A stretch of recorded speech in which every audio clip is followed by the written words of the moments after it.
Okay, let's get this done with. So, we have point 1. No free will, which is kind of a bad thing.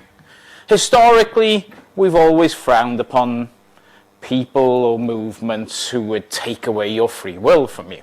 And if this is taking away our free will, then we should probably do something about it. Point number 2. Quitting social media is the most finely targeted way to resist the insanity of our times.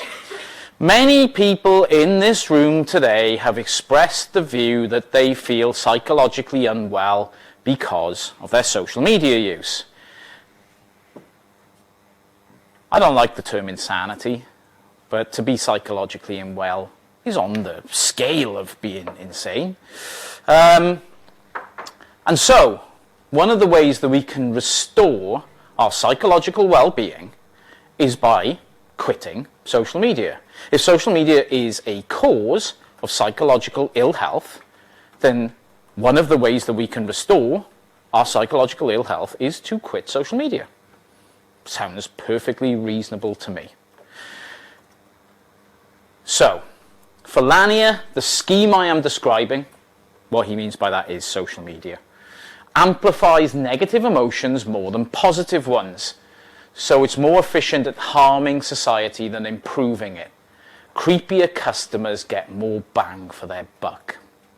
Lanier basically outlines that social media is making us weird, creepy, and ill.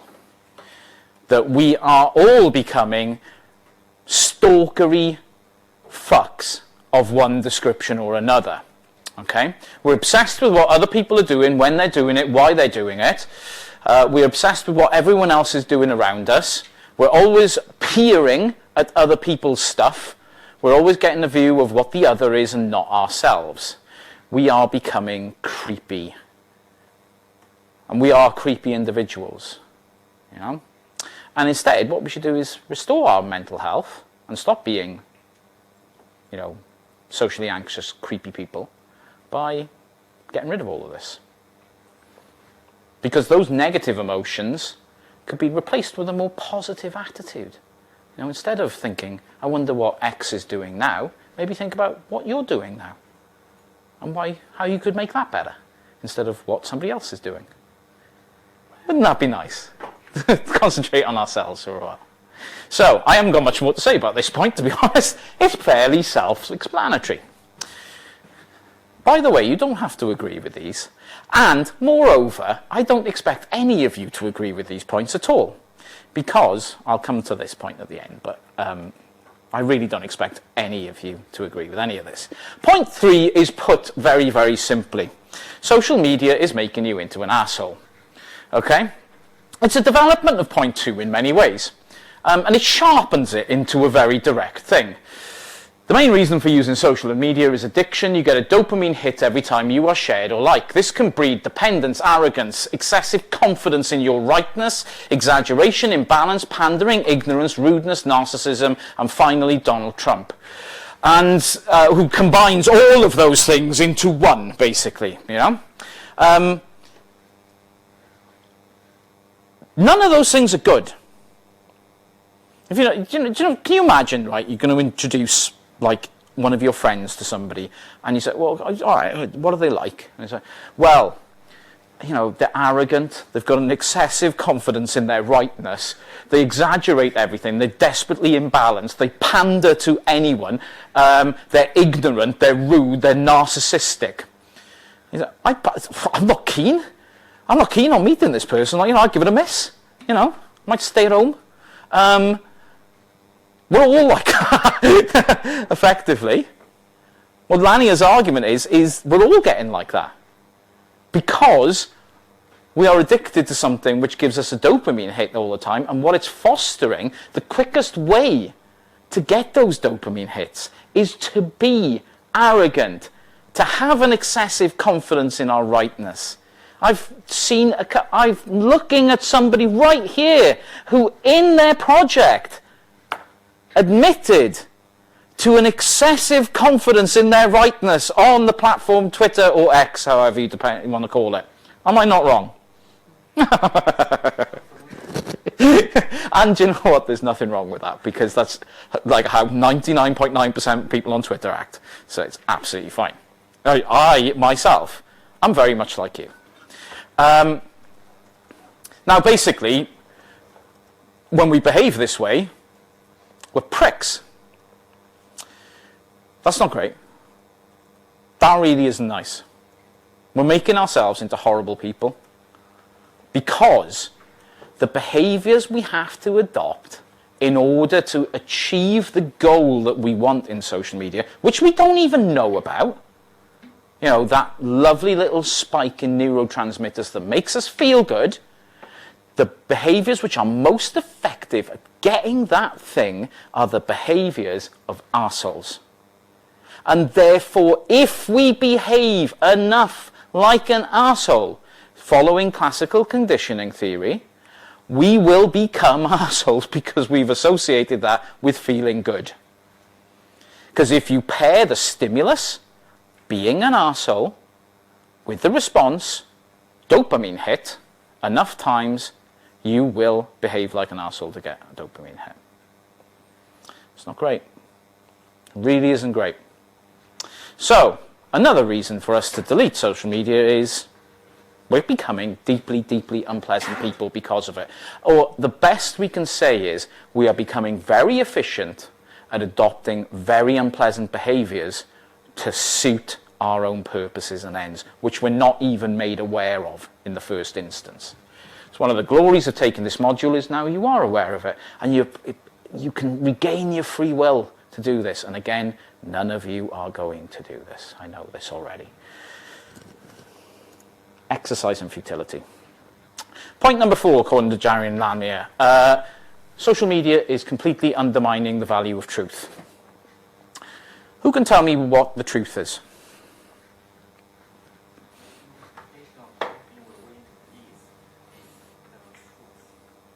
So, truth and belief are the same thing? No, it's because of truth is kind of interpretation to something. It's kind of practice. Okay. Do we have any other contributions? When we use the word truth, what do we mean by it? Come on, philosophy people. I'm relying on you dudes here. Okay, so there is a theory in philosophy, which I'm sure you're aware of, called true justified belief. It's one of the sort of totem poles of epistemological theory. And in that, it's a very simple idea. Something to be true has to fulfill 3 conditions. It can be justified, it is believed by somebody, and it can be empirically demonstrated in some way. Okay, it has some sort of independent thing which you can point at and say, this is true.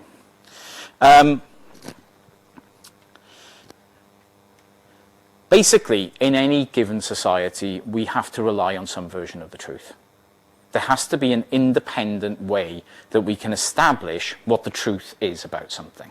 Now, in pre-Enlightenment societies, that would often be a religious view. You know, something was true because God said it was true. And whoever God's delegate on earth at that point in time was, if they said it was true, that was true. Okay? It's not a great system. I'm not arguing that it is, but that's kind of how it worked. Post-Enlightenment, we've turned to things based on the scientific method largely, and reason and rationale. That if you can demonstrate that something is true, that there is a series of events which is evidence for, and that evidence is irrefutable, then that thing must have happened. Okay? And that's kind of how truth has worked, really since the 17th century, or so on. You know, following the philosopher Immanuel Kant, we kind of accept that version of how true things exist. What Lanier argues is that social media, through a deluge of information, which can be presented in a particular way, is undermining our ability not just to understand what true means, but also our ability to understand what isn't true. We have lost the critical faculties available to us, and every one of us has them, in order to understand the difference between true and false. When people are fake, everything becomes fake. A lot of the material that we see on our social media is not real because those people don't exist. There's huge amounts of automatically generated content which we accept as being created by other people. It's not. It simply doesn't exist. In the age of AI, that is intensifying tenfold. Bots, shitposts, fake accounts, Photoshop memes, scare stories, clickbait. The system does not care whether things are true. It only cares about one thing, whether they get engagement. There is no truth value in social media. There is only one value, and it is an economic value. Does something get followers? Does it get clicks? Does it get likes? Is it generating revenue? If something is generating revenue, let it go. Fantastic. We often, we've got a moral panic in society about fake news. Well, there's always been fake news. The news is a social construct. We've always had fake stories in the news. I don't want to get into a discussion of journalistic ethics here, but there aren't any, is my answer to it, because there's always been stuff which has been made up. But this is now monetized on a vast scale. It doesn't matter anymore if something is true or false. And somebody like Trump or Boris Johnson is almost a perfect politician for the age in which we live in.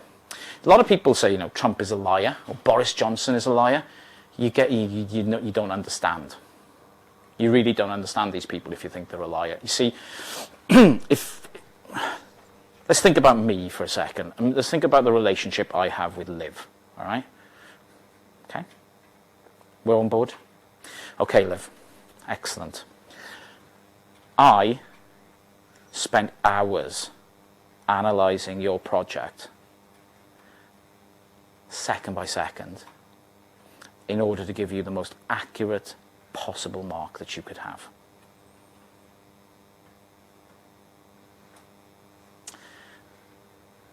Was that true or was that false? False. Good. Excellent. How do you know that?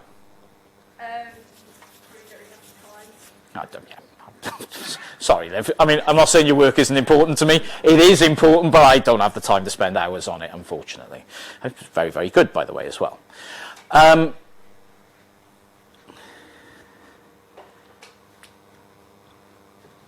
is a deliberate lie, okay? And you're able to discern that because you had a series of other information which you think about what I've said and how that corroborates with the other information, and you're able to make a rational judgment about the statement that was made, right? Okay. So I've just told Liv a lie. Do I feel bad about it? Why not? Aside to all the other people I've lied to today. Richard Thomas, have you got this done? Yeah, I'll be with you in the morning. Lie. Mostyn, have you done those things for me? Yeah, I've done them. Lie.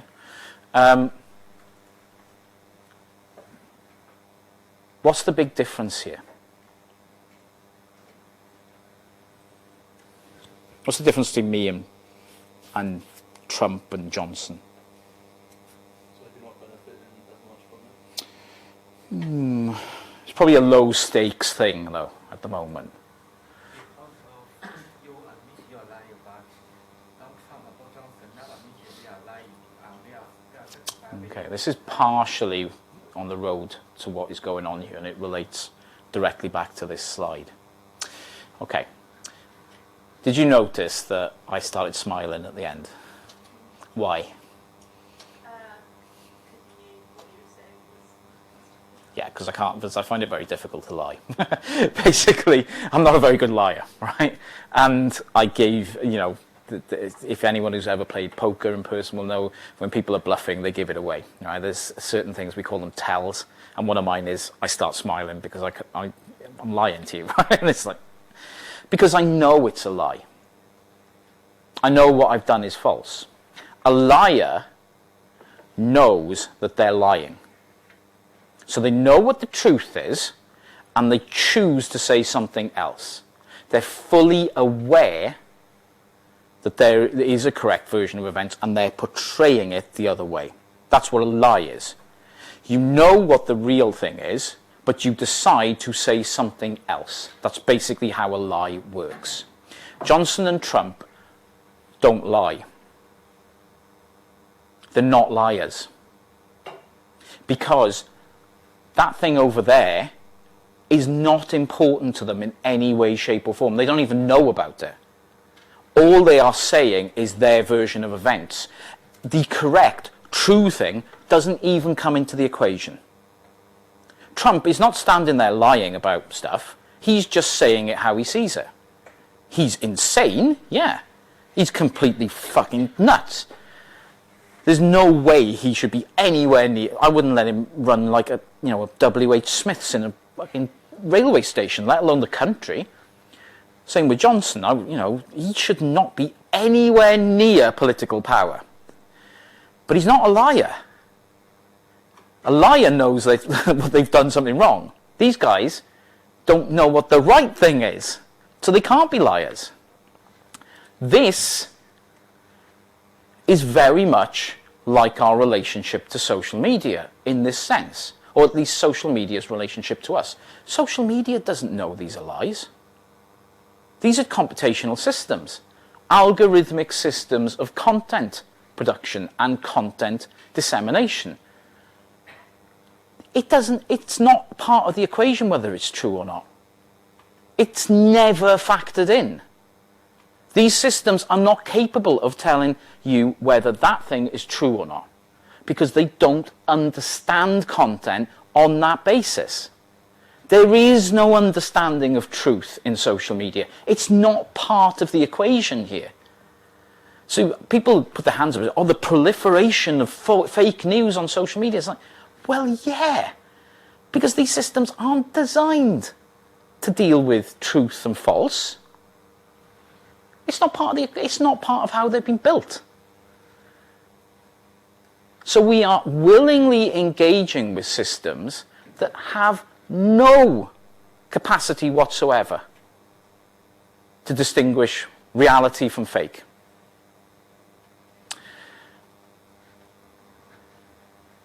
All that matters is are people looking at it. That's it. That's the only quantity by which social media judges something. Are people engaging or not? True or fake, never come into it. Never been a feature of any content on any platform ever. Nobody has ever designed a system for it. The systems that are out there, content moderation systems and stuff like that, they are slow, they are cumbersome, and by and large they do not work. And by and large as well, social media companies don't care about them. They are a sop to, we should do something about it, but we're not going to do anything that actually matters. Twitter could get rid of all the fake accounts and bots in 10 seconds if it wanted to. Why would it do that? It's generating 60-70% of its traffic. Yeah, they need it for the business model. Same with YouTube, same with, TikTok. TikTok is rife with fake accounts. There are more fake accounts on TikTok than real ones. Is it ever going to do anything? No. Never do anything about it. The amount of fake news about stuff on TikTok is frightening. Is absolutely frightening. Now, how do we combat this? Well, by understanding this in the first instance is important, right? But also by being aware of what is actually going on in the world. But if our primary mode of engagement with the world is social media, we never get to that point of contact where we can. And indeed, the rest of the media ecosystem has been so infected with this nonsense that we can't trust that anymore either. What is a trusted news source anymore? I don't know. Do I trust the BBC? No. Do I trust, the Times? Hell no. Do I trust the Guardian? No. Do I trust the New York Times? No. Do I trust the Washington Post? No. CNN? No. It's all becoming the same stuff. Best way to fix it? Delete all this. Get rid of all the fake. then we might get back to having a media ecosystem which we might be able to put some trust in, with the caveat that we've never been able to fully trust it anyway, because the media has always been engaged in mass deception on a planetary scale anyway. That's kind of a dark thing to say. Okay. Social media. Point number 5. We're halfway through. Social media is making what you say meaningless. Do you have something to say? Not right now. But in general, in life. I'm sure you do. I'm sure you have something profound and you're going to make a great contribution to society and the furtherment of our species, right? All of you, actually. I'm not just picking up Karis here. Everyone in here has the ability to say something at some point in their lives which is going to have a massive impact on everyone. And you're going to be wonderful people for it. And there's probably going to be statues and shit, right? And that's kind of cool if somebody makes a statue of it. Or they'll name a school after you. That would be the ultimate irony for me if somebody named a school after me. Now, what social media is doing is taking away our ability to say anything meaningful. This is Lania's quote. We've given up our connection to context. Social media mashes up meaning. Whatever you say will be contextualized and given meaning by the way algorithms, crowds, and crowds of fake people who are actually algorithms mash it up with what other people say. Everything you say on social media gets mashed up with everything everyone else is saying on social media and gets lost. Instead of finding the signal, all we get is noise. The vast noise of social media. The intelligent contributions that are being made by people simply get washed down the stream with all the shit that other people are pumping out there. Therefore, anything profound that we do say becomes meaningless because in 5 minutes' time we've completely forgotten about it because we've seen something else, and seen something else, and seen something else. The ability to have any kind of meaningful impact in society is completely drowned by the morass of moronic bullshit that we are flooded with on a daily basis. All good? Lovely. Point 6 coming up, man. You know, I made a big thing about how nihilism is bad in lecture 4. You might want to turn to nihilism because this is worse. Like, you know, the truth is often worse than nihilism. Point number 6. Social media is destroying your capacity for empathy. So, you might think, oh, that's a bit harsh. Let me explain. Imagine, you've all used Wikipedia, right? Everyone knows Wikipedia? Yeah. Used to be a massive moral panic in academia a few years ago, but students shouldn't cite Wikipedia. Seems quaint now in the age of AI, that does. Anyway, can you imagine if Wikipedia showed different versions of entries to each person on the basis of a secret data profile of that person? That'd be kind of fucked up, wouldn't it? So you went onto Wikipedia to look up something about Swansea University. And then Karis went and it says something completely different. And Jess went and it says something completely different again. Well, yeah, it does suck. That's what social media is. That's exactly what social media does. Did you know, for example, that if we looked at the same thing on Google, same search, your results would be completely different to mine? Because your entire history of internet use would go into the shaping of your results on Google. And the same for me. And given that we are different people with different interests, different generations, etc., etc., my history is going to be a lot longer, for example, etc., the results I will get will be different to yours. I will be targeted in a completely different way. This is normal. Now, if we take Lania's argument here, pro-Trump visitors would see a complete article completely different from the one shown to anti-Trump people. So imagine you looked up Donald Trump on Wikipedia. You love Trump, right, Ollie? He's your pal. Yeah, you're his boy. You know, and you know, there's a load of pro-Trump stuff here, like, you know, the fact that Trump has won like 25 golf tournaments, for example. You know, it's easy to win a golf tournament when you're the only person in it. You know, do you know the guy who runs North Korea? Kim Jong-il, right? He played a round of golf and he got hole-in-one on every hole. He did. Honestly, that's what he says anyway. That's what North Korean media says about his golfing abilities. That he played a round of golf on some golf course somewhere, like par 72, and got a hole-in-one on every hole, apparently. That's not too dissimilar to the way Trump talks about the way he plays golf anyway. Golf? The fuck do I care about golf? I've never played golf in my life. There would be no accounting of why that difference was there. We would just see completely different versions of the truth here, all right? Obviously, we've already accounted for the fact there is no such thing as truth in any of this. This might sound dystopian or bizarre, but it's exactly... You search for something on TikTok and then you compare your search results to somebody next to you. It's exactly what happens. Content is chosen and ads are customized to you, and you don't know how much has been changed for you or why. You have no idea why you're getting a different version of reality to the person next to you. You're broadly similar people, similar interests, you might well be friends, but you're getting different versions of reality because of it. The version of the world you are seeing is invisible to the people who misunderstand you and vice versa. And because of that, we find it increasingly difficult to empathize with people who are different in their views to what we are. Because we don't understand them, because we never see those views.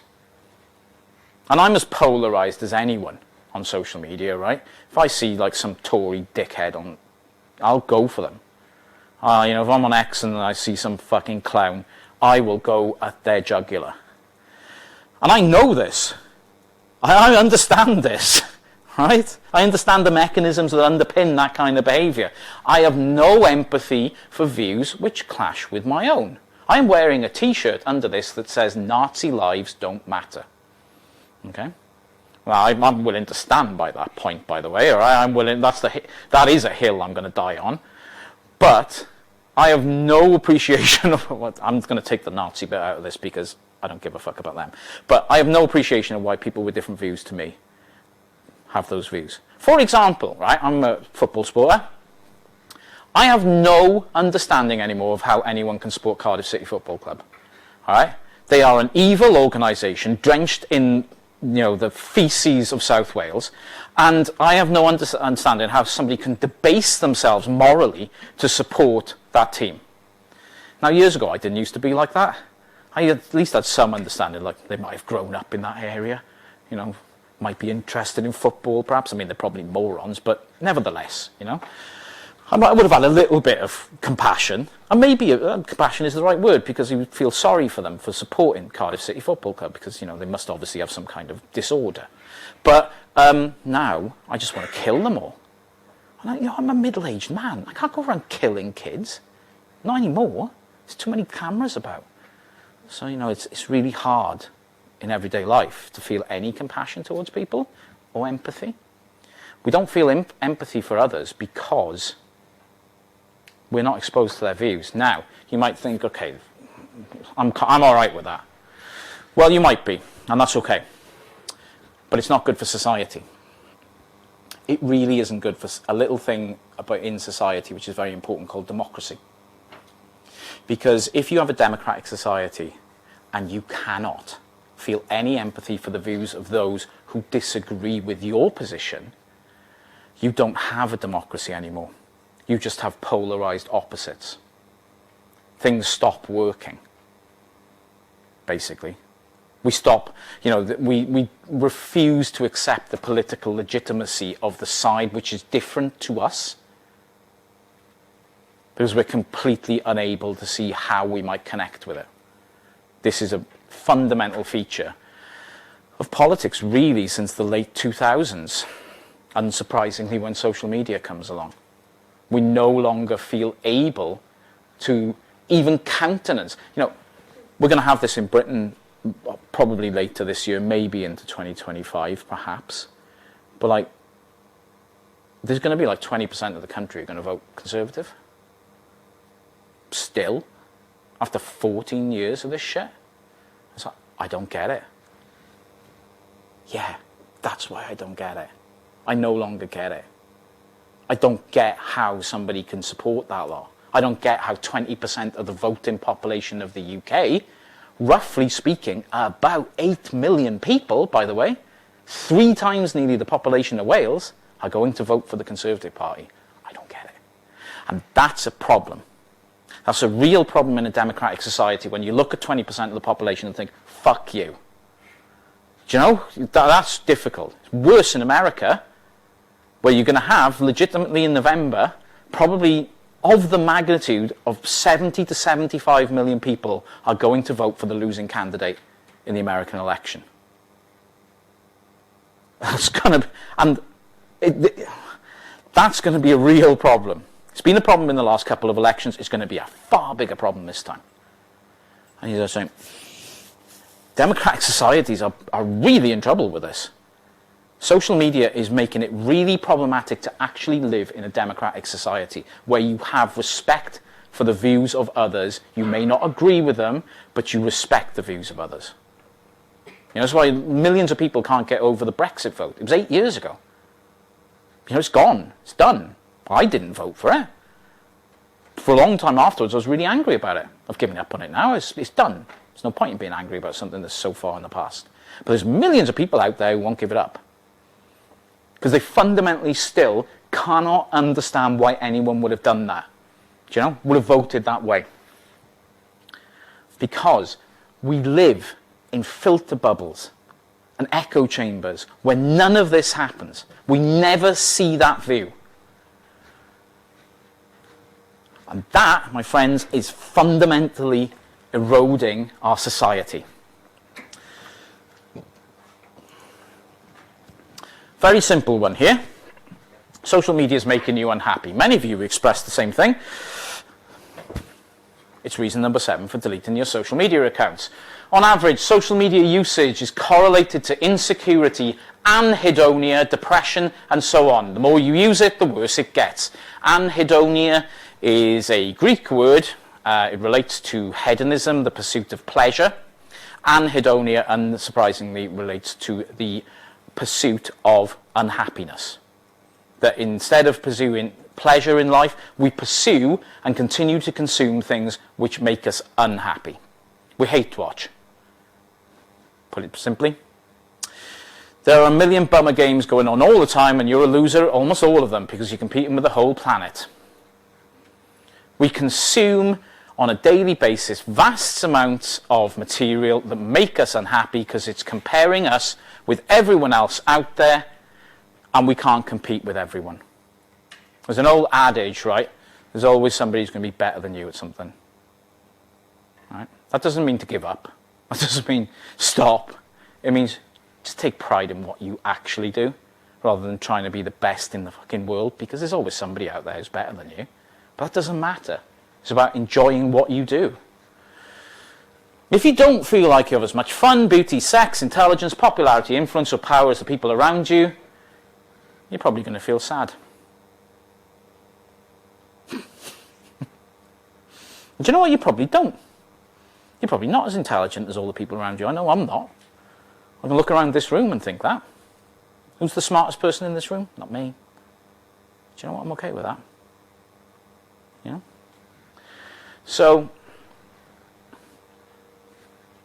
what is the root of our unhappiness? We're continually compared with billions of people who are bound to be better than us at something. You know? That sucks. That really sucks.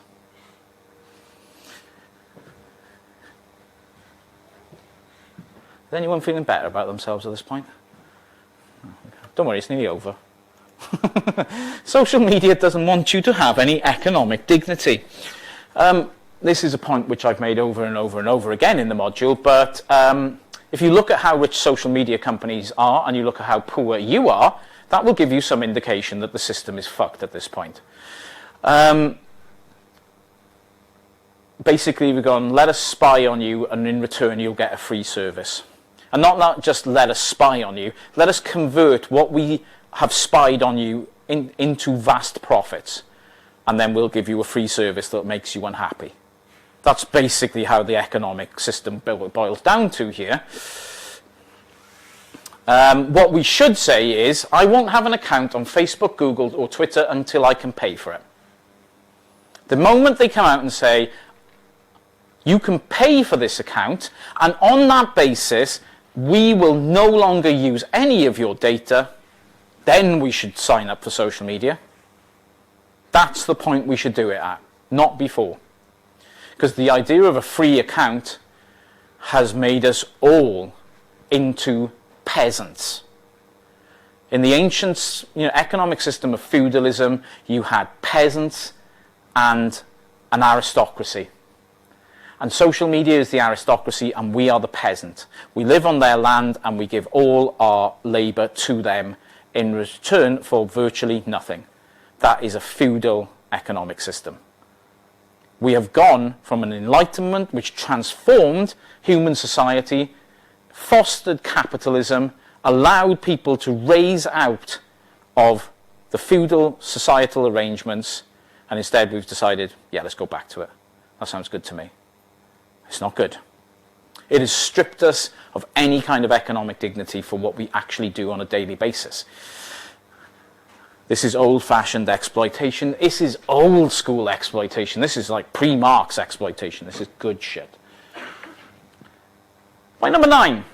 I've already kind of covered this, but social media is making politics absolutely impossible.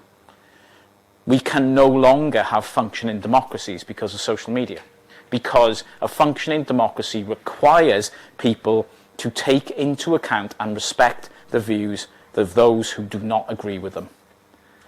Instead, what we have now is increasingly polarized behavior in terms of voters and in terms of politicians who look at that polarization and decide that the best way to attract voters, or at least to keep them, is to be as polarized as possible, to be as different from that lot over there as you can be. So you get increasingly polarized politics and politicians. This is incredibly bad for functioning democracies. In fact, it makes a functioning democracy almost impossible. Basically, democracy itself has been hacked. And I've just given 2 examples there, but we're going to see a lot more this year. And point number 10, the final point. Social media hates your soul. You may or may not agree with the idea that we all have a soul, but what we do have, at least, is a unique set of characteristics and a uniqueness to all of us.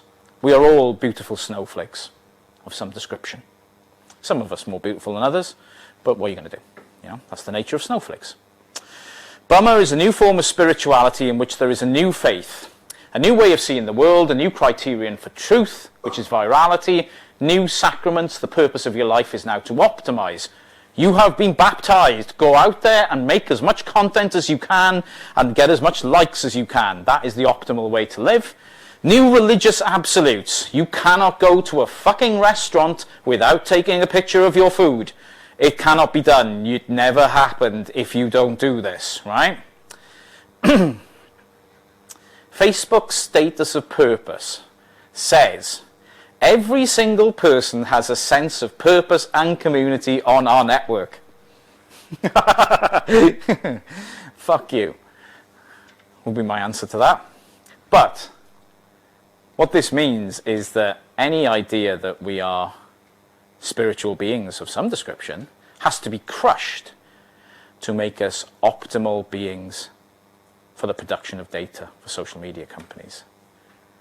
None of that is important. Instead, you've got to adopt the new way of thinking. Post everything. Like everything. Comment on everything. Repost everything. Spend all your waking hours doom scrolling TikTok until you have no soul left. Then you can go forward, my child. And that's it. Those are the 10 arguments for deleting social media. Now, we haven't finished just yet because I have something to say. Now I'm going to pose the question to you, which you are going to answer, not to me, but you are going to answer in the conclusion to your assignment 2. What I would like you to do is this. I already know what your answer is going to be, by the way. Nobody has ever answered in the affirmative. And if they did, they weren't serious about it. What I would like you to do is select 2 or 3 of Lanier's arguments as ones that you have considered for this question, and then tell me why you're not going to do it on that basis. Okay? Now, I wouldn't expect you to cover all 10. That's an essay in itself. But a couple of them that you think you've considered in light of the analysis that you've done in assignment 2, and then briefly conclude with why you're going to ignore me and Jaron Lanier and carry on being sad, unhappy, depressed, alone, and addicted. It's been a real pleasure teaching you guys. I hopefully see some of you next year.